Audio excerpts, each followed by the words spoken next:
Today is a day I've been waiting for quite some time. I am going to go head to head CNC aluminum mold versus resin 3D printed mold, the same exact mold.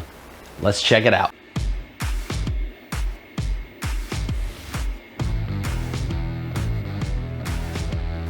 Okay guys, real quick, you saw those two lures. One had a Ned head on it, one had a jig head on it.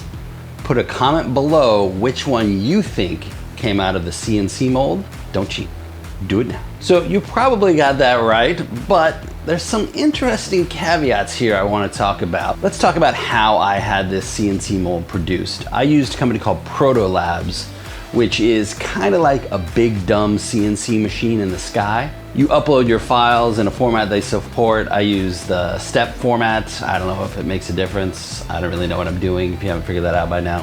And they quote you and you click send and it goes off and gets printed. Probably no one touches it. It's probably all robots back there.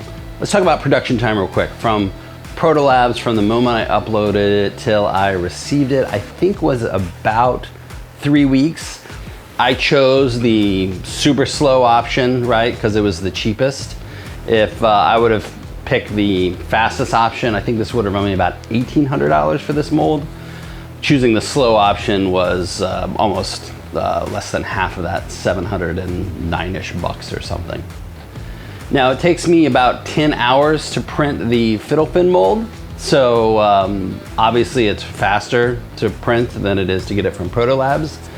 I am not a CNC expert, but I'm guessing if you had a CNC machine, you could probably CNC this mold, again, lots of variables, but with the right equipment, with the right machine, probably in about an hour, I'm guessing. It should go quickly. So I've had some of my previous designs turned into CNC molds for some of my lure design customers, the big production molds in those giant factories. And when you go through that process, you work with a cam operator or a mold designer, and you send them your master and then they create the mold around it. And typically those people are obviously very experienced in doing this. They've done it for probably at least a few times, and you're not gonna really get any mistakes, at least mistakes where they don't know what's doing. I'm sure people make mistakes, but they at least know what they should be doing. With Proto Labs, they got no idea what you're even trying to do, right? You send it up and they're going to print exactly what you sent them.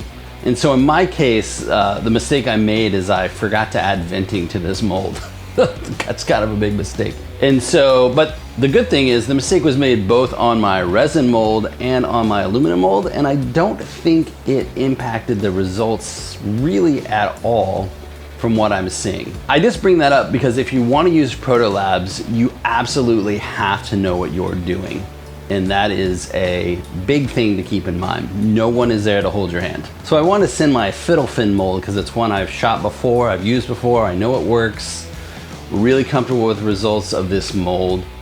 And I really want to see how much of a difference it would be between the over $700 I spent at Proto Labs versus the $16 it cost me to produce this mold in my 3D printer. So let's shoot it. So I was super pumped when I unpackaged this thing, wanted to get shooting right away, just grab some remelt plastic that I had. This is my root beer gold flake, which is some super copper powder, a little bit of black, and some gold flakes. Threw that in the microwave, got it a bit too hot, which you'll see some denting coming up in a minute. And then I just shot it right away. I was not expecting this to work actually because I didn't have any venting, but I was kind of shocked. You know, I left the bolts a little loose and everything shot pretty fine. I got a few air bubbles here and there, but both the CNC mold and the resin mold shot just fine. No major issues.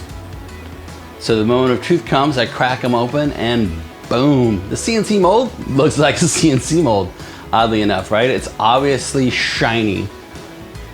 And when I cracked open the resin mold, it's obviously a resin mold. It's not as shiny. It's a little dull in spots, right? And that's really down to the resolution, if you will, right? When you're CNCing things, I don't know how to translate the 3D print resolution to a CNC printer, but obviously it's a much finer detail, or much finer surface finish, should I say, on the CNC mold than it is on the resin mold.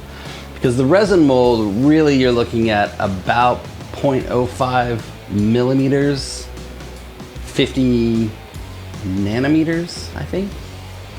Yeah, 50 nanometers is roughly the size of the pixel. I think, you know, different printers are 50, some are 45, but you're in that relative range there, right? So you're gonna get some little stepping in there, which leads to a duller finish. So fresh out of the mold, they are the exact same size, they are the exact same shape.